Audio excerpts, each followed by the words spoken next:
Opposing Gloves here, and this is my first book review.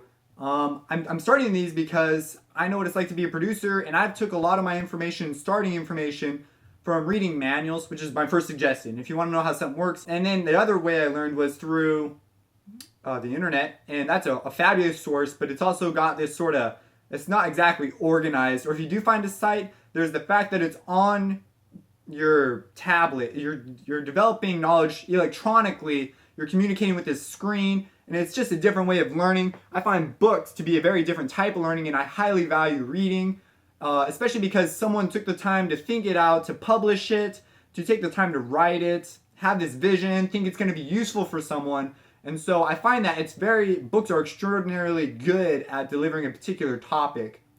Usually. Some books aren't. That's what the whole point of these reviews. So the book today that I recently finished is called the Midi Manual. It's actually the third edition, and it's written by David Miles Huber. He also wrote Modern Recording Techniques. These are both standard textbooks in most colleges.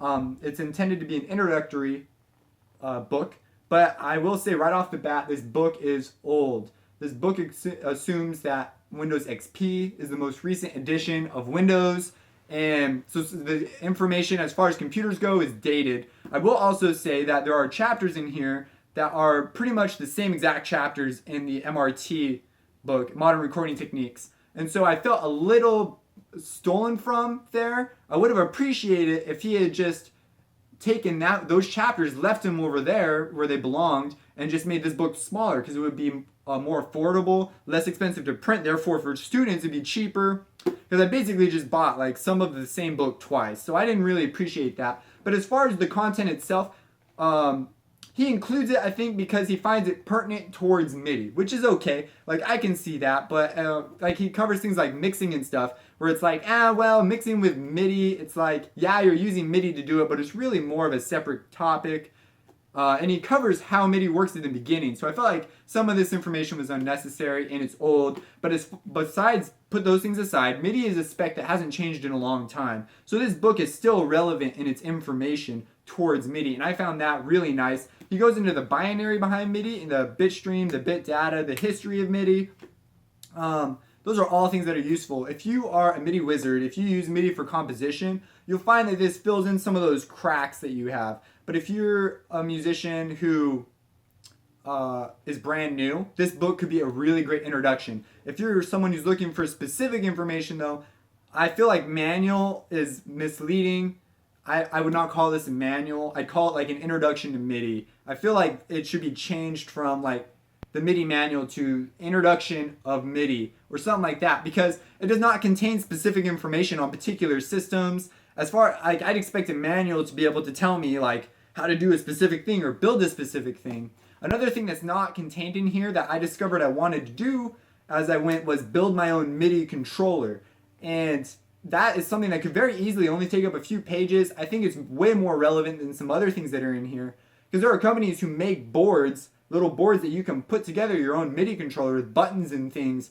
And it's not in here at all. I had to go do extra research for that. And so I find like that kind of a thing would be more useful. But as far as like how a DAW integrates MIDI, what the MIDI spec is, this is a very great book, useful, especially for someone who's brand new to producing. If you're an old producer, I wouldn't really, the only reason I ended up with this book was because I'm taking a class on MIDI. And so this is the textbook, and I decided I'll just read the whole thing. And it's like you would be better served by finding specific books on particular subject matters. It tells you how to do basic system setup and basic routing, but if you've got a large system, a large MIDI system, and you're beginning to integrate hardware, this will make you conscious of some of the things you need to know. And I find the time code, even though that's in MRT, that's very pertinent to MIDI, because there's a whole time code based on MIDI. So it made perfect sense. Nothing in here, well, there are a few things in here that I just find do not relate at all to MIDI, but most of the things are relatively strong towards MIDI. There are a few things that just don't need to be in here. Most of it's at the end. I feel like we could cut like 50 pages out of this book. But that's okay, because if you're brand new and this is the book you wound up with, I think that was the perspective. He wants to be able to give it to you in a usable sense. So, but yeah, if you're setting up a larger system, if you're setting up like 8 MIDI controllers, all these things, you'll have some idea of what to do. But manuals, again, are probably going to be your go-to source. And if you're setting up like a Midi timecode environment or stuff, this gives you a lot of great information, but it's just not specific enough because it's very clear that it's intended as an introductory matter to it. So you can't build your own devices from this. This isn't going to tell you how your device specifically works. It's almost annoying because it kind of alludes to it. It says this is how it's gonna work and this is the spec it's using, but then it doesn't like tell you how to use that spec to make your thing, because that goes into coding and stuff like, and just it's all an entirely another subject. So that's why he avoided it. Not avoided it, that's why he didn't talk about it, because it just goes too far into another subject. And so if you're looking for that kind of thing, you're going to need a different book. This isn't your book. But for its intended purpose, especially as a college medium, to introduce students who have never perhaps used MIDI or are familiar with its applications or what it even is, this is a great book. It does have a little bit of history at the beginning, which is pretty interesting. I like how it moves on to the technical side really fast. The strong points of the book are it's an easy read, it's easy to understand.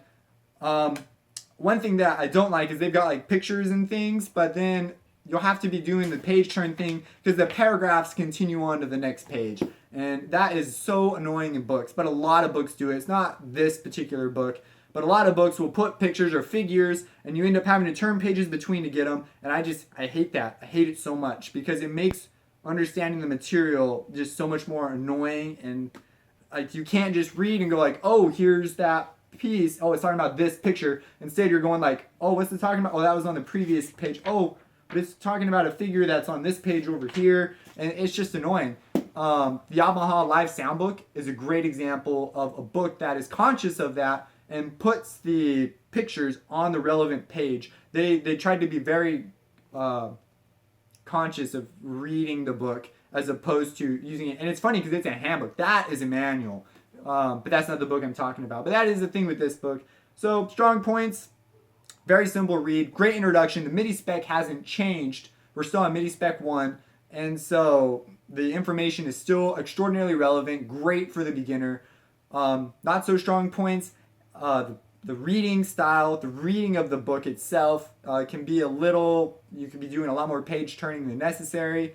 It's very old as far as technology goes, so some of the things it says about processors and the differences between Mac and Windows, now it guesses the future, and it guessed pretty correctly. So in those respects, those are very easily overlooked.